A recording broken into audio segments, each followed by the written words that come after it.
I've definitely seen some people are more compulsive than others. Some people have less, we'll call it compulsivity. So they seem to have more control over the behaviors.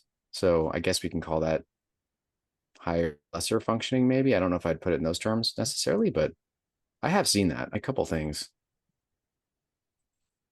If you have control of the behaviors, why are you here at a 12-step meeting? Is it to what you said, Wendy, that I'm okay with it, but my partner's not? There's another problem then. We have betrayal because you didn't disclose. If you're fine with it, then why not disclose this to your partner ahead of time? Why lie about it?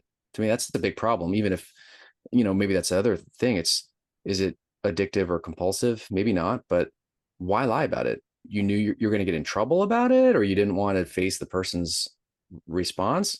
I know there's other problems with that. Now you've led to betrayal because you weren't upfront and you were secretive. So that to me says not everything's under control because you felt shame or you felt at least you weren't want to be judged or punished. I don't know. I feel like that might just be a defense. I'm under control. But if it's okay, then why hide it? Be out there. But you didn't. I guess that's the thing. You didn't. So Yeah. we can't say that it's fully there.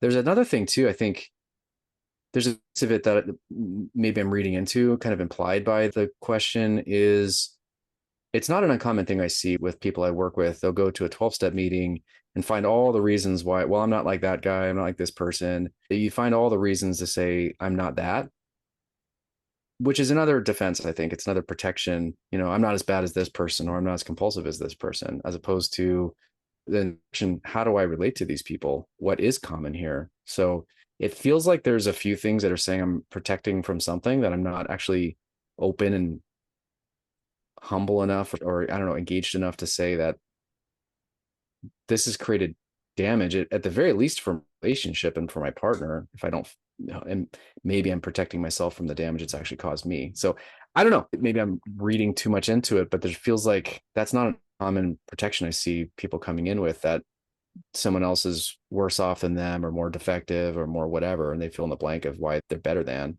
Oh, definitely. I mean, when people first come into 12-step meetings, I think either it's, oh my gosh, I totally belong here.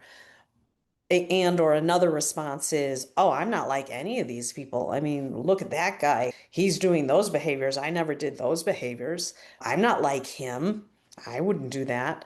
And yet I'm seeing prostitutes, but that's okay. It's justifying their own behavior, but pointing out all the ways that they're different and maybe not as bad, in quotes, not as bad as those other people.